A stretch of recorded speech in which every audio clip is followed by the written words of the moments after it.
은혜로우신 하나님, 오늘도 주님의 은혜를 힘입어 또 하루를 시작합니다. 주님께서 항상 은혜를 주시고 또 시마다 때마다 합당한 은혜, 예비하신 은혜 주시고 우리가 상상하고 예상하는 것보다도 더 넘치도록 늘 대우해 주심을, 또 그런 은혜를 믿으면서 오늘 하루를 살아갑니다. 주님 도와주시고 너무 위축되거나 또 주눅된 이런 삶이 되지 않고 부어주신 은혜를 신뢰하면서 또 오늘도 성실하게 또 뜨겁게 살아가는 하루가 되게 하여 주시옵소서. 예수님의 이름으로 기도드립니다. 아멘.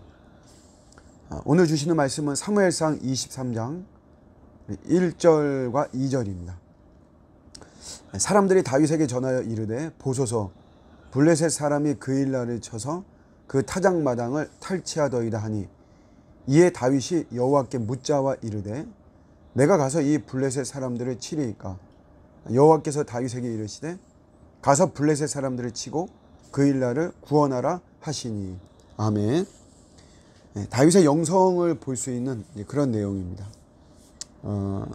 하나님께 여쭙는, 하나님께 질문하는 이런 모습, 다윗의 영성이거든요. 블레셋이 그일라를 침략했어요. 이 소식을 듣고 다윗이 그일라 그 주민들을 구출하려고 하는 이런 마음을 갖죠. 이게 사명감이죠, 사명감. 근데 이 사명감이라는 것, 또 사명이 있는 사람은 우리가 사명자다 이렇게 이야기하죠. 저희 모두가 다 사실은 하나님이 주신 사명이 다 있으니까 사명자인데, 이런 사명자, 사명에 조심해야 되는 게 뭐냐면 자아가 앞서는 이런 모습들이 많아요.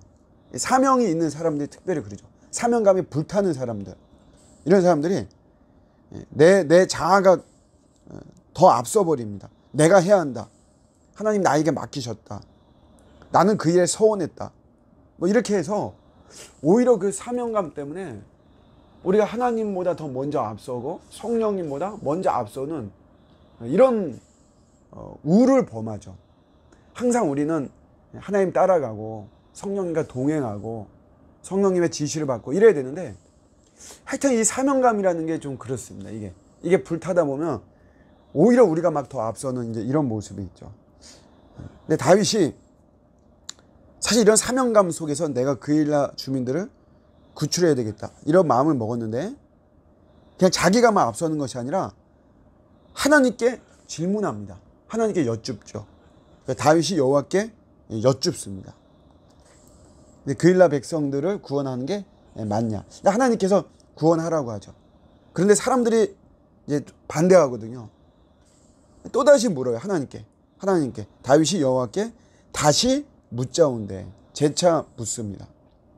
그 다음에 또 이제 이런 일이 있어요. 이 그일라 사람들이 또 결국 다윗의 은혜를 입었지만 다윗을 배신해요. 사울 편에 서고 막 그러죠. 그래서 거기서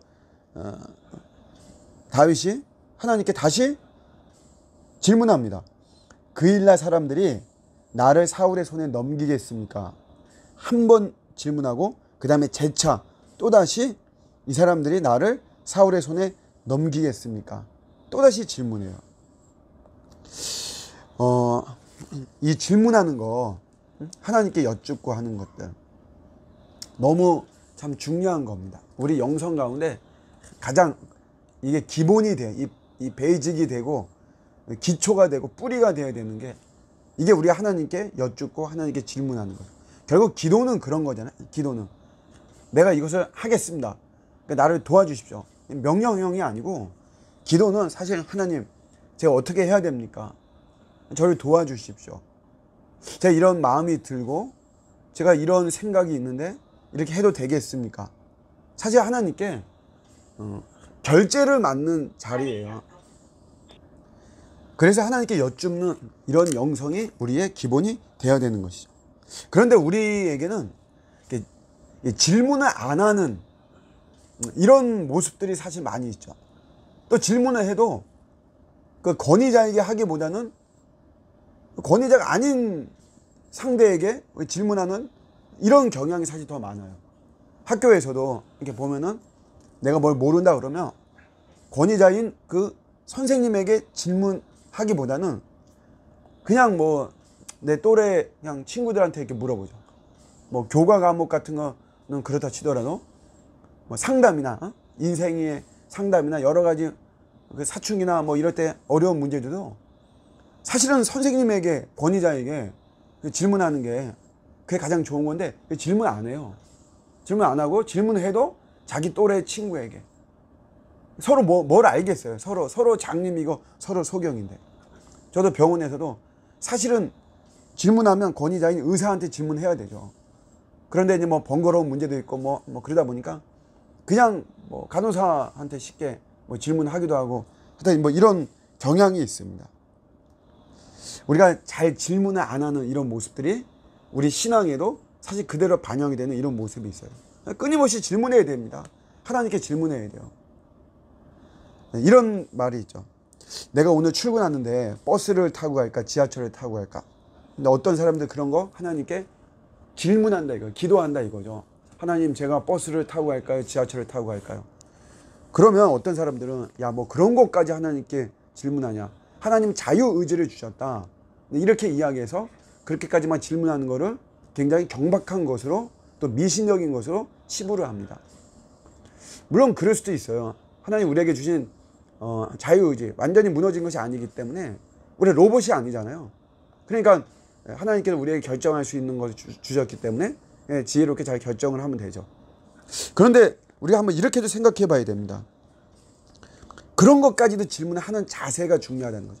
사소한 것까지도. 내가 오늘 버스를 타고 갈까요?